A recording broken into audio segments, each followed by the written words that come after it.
Obrim l'espai Salut Integrativa. Alejandro Sanz, molt bon dia. Molt bon dia, Mari Carmen, com estàs? Benvingut. Bé, esperant a conèixer més coses sobre l'endometriosi.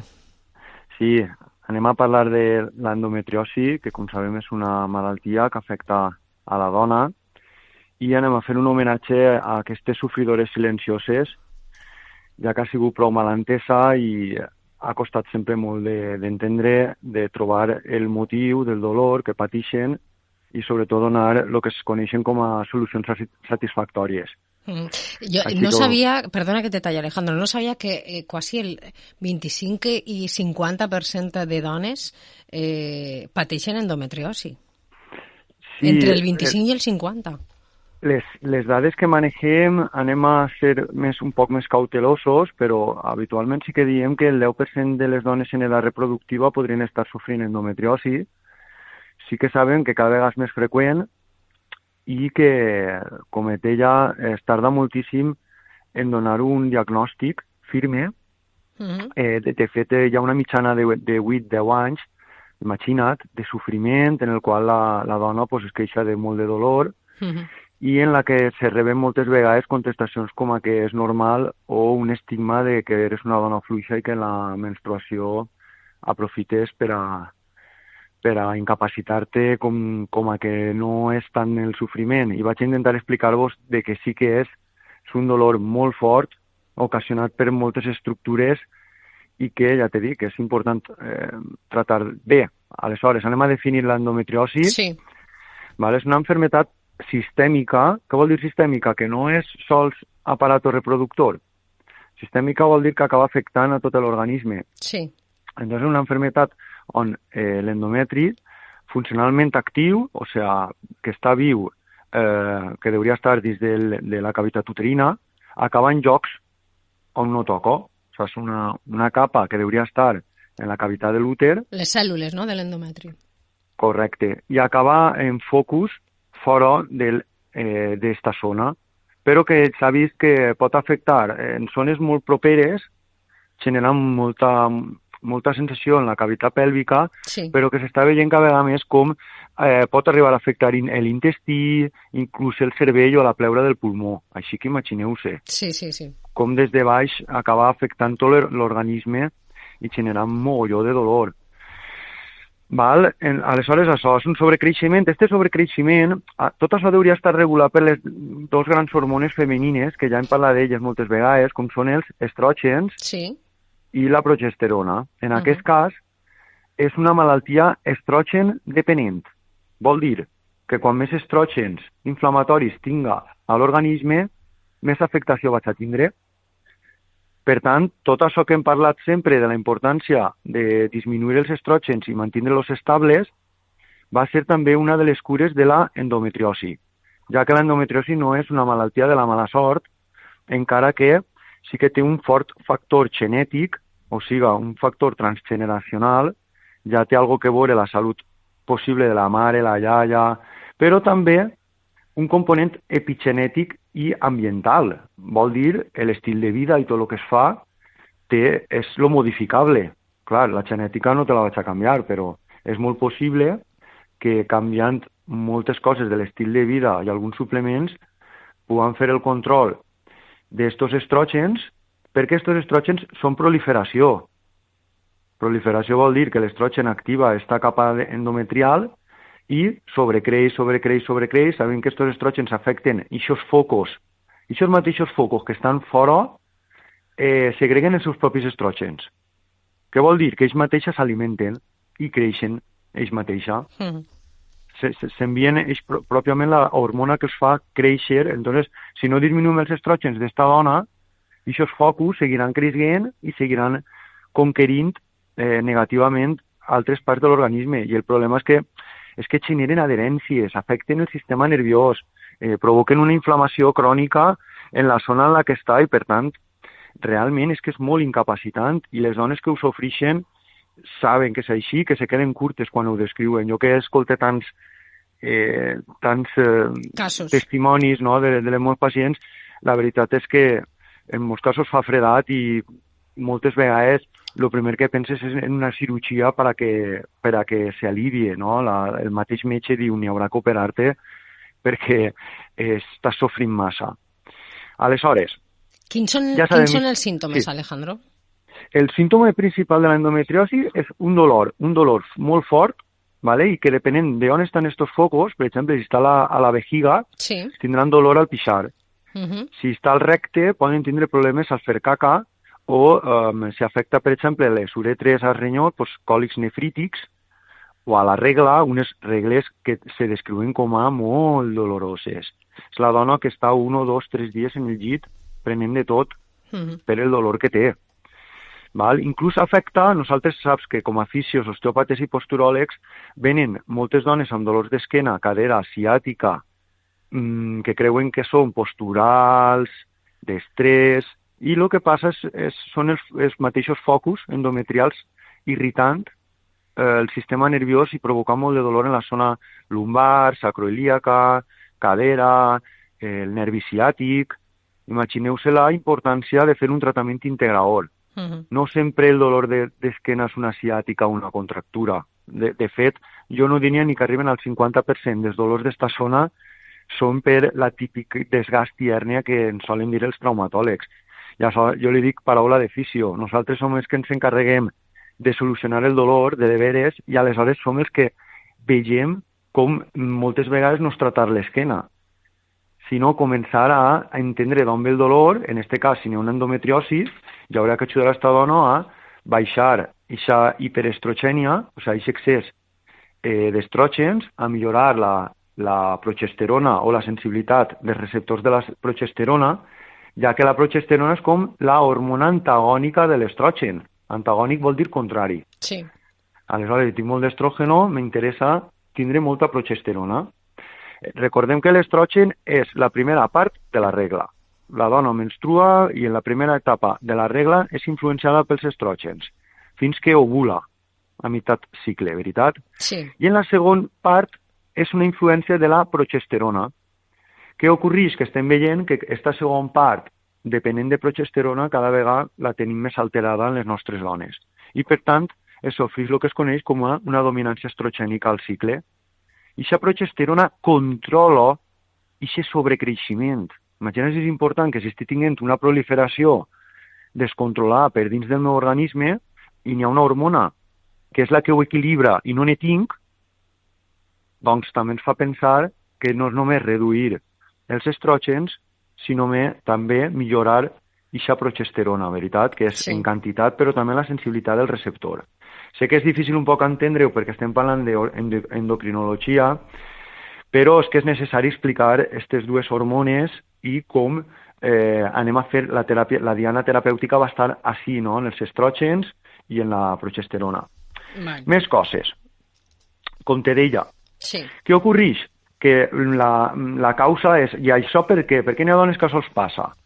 A veure, la majoria de dones tenen el que es coneix com a una part de menstruació retrògrada. Vale? Sabem que se menstrua cap a fora, però sabem que hi ha una part que es quedaria per dins. Sí. I aquesta part que va cap a dins, que pot viatjar fins a l'abdomen, amb un sistema immunològic que funciona bé, hauria absorbir-se. Claro, el sistema immune, sempre te dic, són obrers, són bombers, però també són els que netegen. Aleshores, si els netejadors, en vez d'estar netejant, estan en guerra, tots aquests focus de sobrecreixement endometrial no és controlat pel nostre sistema immunològic. Aleshores, no ho neteja i aquest teixit comença a inflamar, fixar-se, comença a pegar-se, generar adherències, afectar el sistema nerviós. Clar, ja estem veient com és una malaltia hormonal, però també inflamatòria. Hormonal vol dir endocrina i inflamatòria vol dir immunològica. Ja tinguem així el psiconeuroendocrino-immunològic, ja que la psicologia de la dona també va ser un factor molt important, ja que darrere de l'endometriosi solen haver dones molt patidores, amb traumes, molts problemes d'infantesa o inclús problemes arrastrats de sofriment de la mare, com t'he dit antes, de la iaia. Entonces, el tractament també serà molt important, este treball d'empoderament, però sobretot de deep learning, que vol dir d'aprenentatge profund.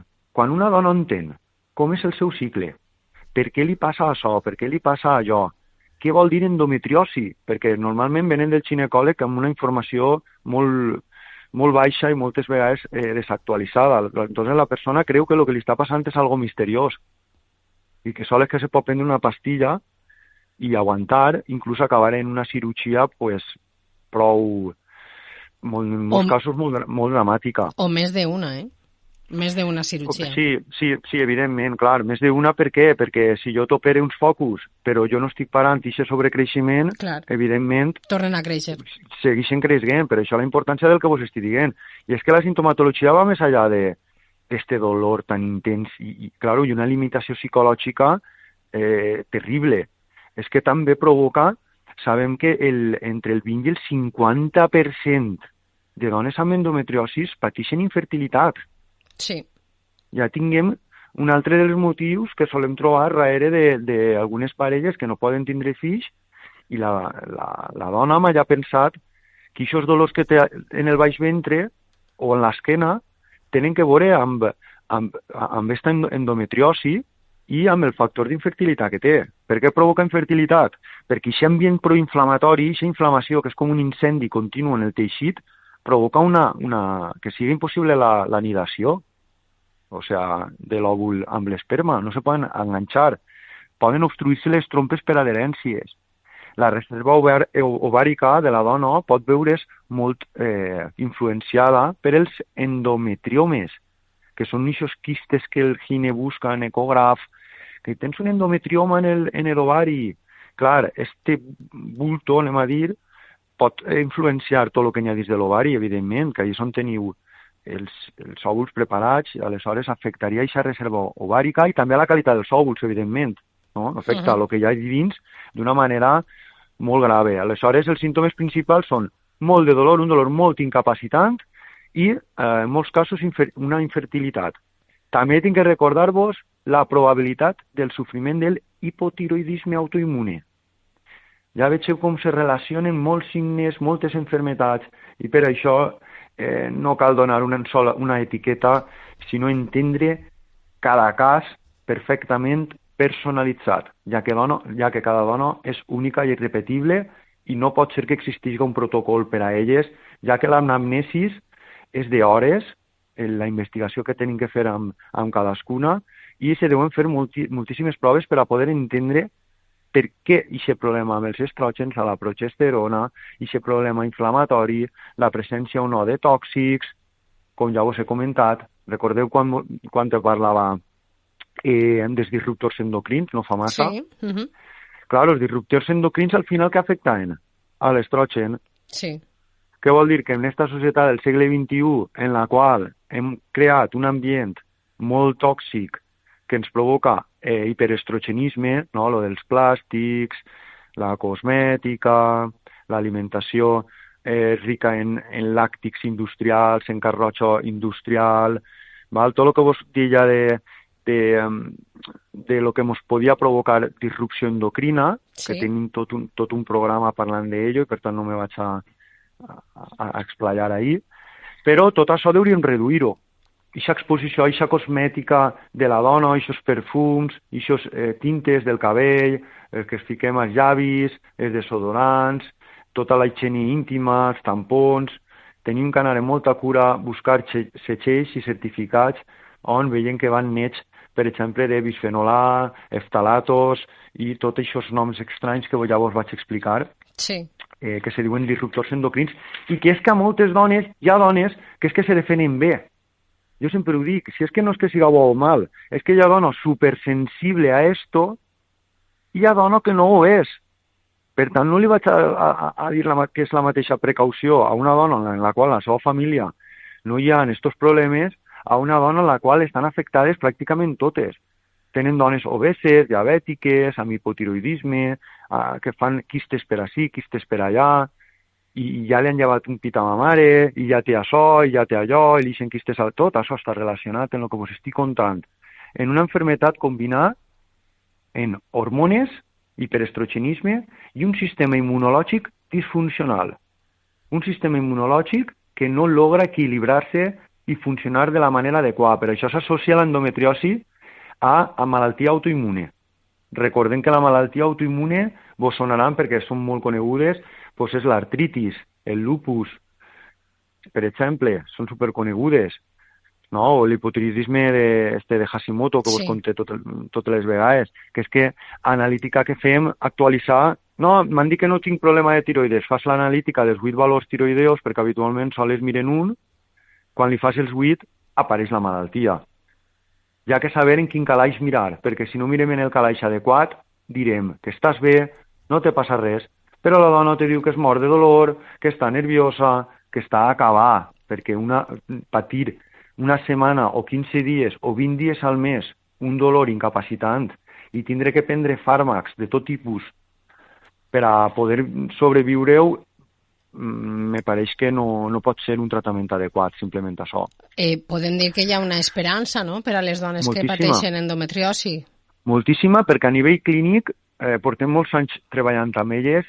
També hem tingut la sort de tindre un gran referent mundial en la nostra clínica, la doctora Annalisa Di Rocco, ginecòloga cirurgiana i especialista en PNI, que va estar durant un any sencer amb nosaltres aprenent la nostra metodologia i nosaltres aprenent la d'ella.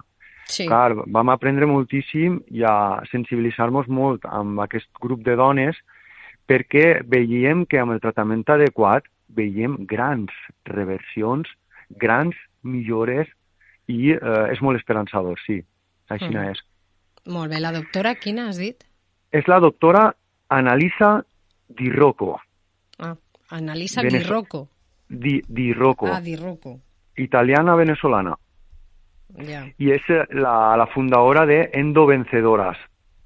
La podeu trobar a les xarxes socials, ja que fa molts vídeos, té grups de recolzament a la pacient i se poden veure molts testimonis com els que tenim a la clínica de grans resultats amb tractaments molt respectuosos en la dona, on la dona acaba sabent què té que fer, com té que menjar, quin esport necessita, quins són els seus suplements i sobretot acaba amb un empoderament. Una dona que ja sap què és, què necessita, què vol i deixa de sofrir, ja que el sofriment afecta greument a les nostres hormones. I quan dic sofriment és tant el tengo que, com està sempre preocupat pels demés, pel govern, per la política, per el que li passa a la meva veïna o estar patint per el tema econòmic, sofrir, acaba afectant greument a estos estrògens i acaba afectant greument al sistema immunològic. Recordo que aquest sistema immunològic el necessitàvem per a netejar els focus, els focus estos que se n'anaven per allí fora. Si el meu sistema immunitari és immunocompetent, no va, ja que el desgaste a través de tant de cortisol, de tant d'estrès, de no dormir bé i de no fer de ventre, que m'intoxique, el fetge no funciona bé i el fetge el necessitem per a aquesta netejar dels estrògens, ja tinguem el quadre. Una dona que pateix i que s'ha alimentat de l'alimentació recomanada per aquesta piràmide del segle XXI, rica en làctics, rica en cereals i en la que les persones usen, per a mi, massa tot el que té que veure en la indústria, no? En els processats industrials, el sucre, les fórmules, encara que siguin 0,0, eco, tot això, que són parafernales industrials, el que necessitem són aliments reals. Frutes, verdures, hortalisses, tubèrculs, arrels, carn, peix i ous, setes i tot el que ens dona la natura de la manera natural, si pot ser de quilòmetre zero. I en cada època de l'any. I de temporada, claro. Si fem això, fem els ditxuns pertinents, donem un empoderament a la dona i seguim en el tractament, ¿vale? Que me falta un poc de contar-vos i així vaig completant. Sí, perdó. Vaig completant un poc. Bueno, què passa? Si sabem que els estrògens són el problema, el tractament mèdic habitualment ha sigut donar un anticonceptiu que elimine la funció de l'ovari. Sí. Com l'ovari fa estrògeno, pues que no els faci. Resulta que a dia d'avui sabem que els estrògens també es fabriquen en la pell i en la grassa. Què vol dir? Que una dona obesa o que està inflamada, o sea, el fenotipo TOFI és flaca por fuera, gorda por dentro. Moltes dones que diuen que poden menjar el que sea, que sempre estan primes, el que no saben és que per dins estan obeses. i que per tant tindran les mateixes malalties que una dona visualment obesa. Ja. Mira si és important fer les analítiques correctes, tindre un nutricionista adequat que sàpiga medir la composició corporal i per a tindre els índexs correctes abans de prendre decisions. I, per tant, tindrem que inhibir la famosa aromatasa. No oblideu esta enzima, que és la que converteix els andrògens, les hormones masculines que la dona fabrica en les glàndules adrenals, en estrògens. I aquesta aromatasa sabem com frenar-la. Per tant, anem a frenar-la, la producció d'estrògens, també a nivell de grassa i de pell. Entenguem? Sí. Com la frenem? Ara en seguideta anem a les teràpies. Però ja sabem que l'aromatasa, que és superimportant. Volia dir-vos que aquest dolor tan exagerat que sofrix té explicació, no és i per què aquest dolor és més que un altre? Clar, perquè és un triple dolor. És un dolor inflamatori mediat per les prostaglandines de la sèrie 2, és un dolor nociceptiu, ja que hi ha una lesió a les terminacions nervioses de la zona, que com quan te cremes, que ha hagut una zona que està mal i fa mal, doncs això és un dolor nociceptiu, de dolor. I el neuropàtic. Este és el que més m'agrada, ja que és el més desconegut a nivell mèdic, és el més modern, y el que explica casi todo lo de idiopático. Todo es idiopático. No, eso es idiopático, no sabemos por qué. Eso es genético, no sabemos por qué. Sí, és neuropàtic. És que el cervell també sensibilitza. O sigui, tu pots tenir un foco de dolor programat en el teu propi cervell. Ja no allí. Imagina't que tu ja dalt ja tens, ja és d'allí se diu un output, el dolor és del cervell a l'estructura. Imagina't. Que fotut. I que té molt que veure amb moltes experiències passades de dolor. Claro, si jo començo a menstruar als 9 anys o als 10 anys i començo a tindre molt de dolor, què me va passar cada vegada que sé que ve la menstruació? Que ja estic anticipant, que ja me ve, que ja vaig a patir, ja ve altra volta a l'infern, i aquesta mateixa emoció i sensació afecta ja les vies neuropàtiques del dolor. I és que el dolor neuropàtic és molt desagradable. És un dolor que el sofrix, imagina't que a mi m'han descrit que és com si m'hagueren pegat un tir ahí baix, imagina't, com si duguera un gabinet clavat o com si estigueren enrotllant contínuament allí algo que imagina't quina qualitat de vida ens pot donar això. Sí. Així està la importància del psiconeuroimmunòleg, no? on a través de la PNI i la fisioteràpia els llevem la por, els expliquem que no tenen que estar quietes, que tenim que lluitar contra aquesta incapacitat amb la valentia, amb l'entendre i amb l'empoderament. De fet, només quan els expliques què els passa i per què, ja se veuen uns canvis bestials de primera a segona visita. Així que agafeu tota aquesta informació com un regal que se fa de manera gratuïta, perquè aquests estudis i el que vos estic contant no és fàcil de trobar, no és googlear i buscar. Esto necessita molta investigació científica i ajuntar a molts referents per a poder tindre un enfoc tan complet i tan actual, que ho dic sempre. Sí. A ulls dels desactualitzats, todo eso no està demostrado. A ulls dels que estem investigant, tot això és fascinant. Hi ha una diferència molt, molt clara i a cadascú li quadrarà una cosa, és com tot en el món. El qui és còmodo, jo preferís pensar que és mala sort. El qui és empoderat... Però, Alejandro, nosaltres tu mateix dones una informació que igual l'agarra i qui no, no? Correcte. Intento explicar això, que tinguem que acceptar també que hi ha dos tipus molt diferenciats de persones. I és que hi ha persona que li ve bé pensar que no té res que veure ella i que, per tant, no va a curar-se. Evidentment. Yeah. Ha triat sofrir. I que se té que respetar. Sí. No te vas a dir, però és que la meva amiga, o és que la meva mare, o és que la meva germana... Si ella tria seguir sofrint, és la seva decisió. No perquè esto se sàpia, tothom està preparat per a sofrir este canvi en el nivell de consciència.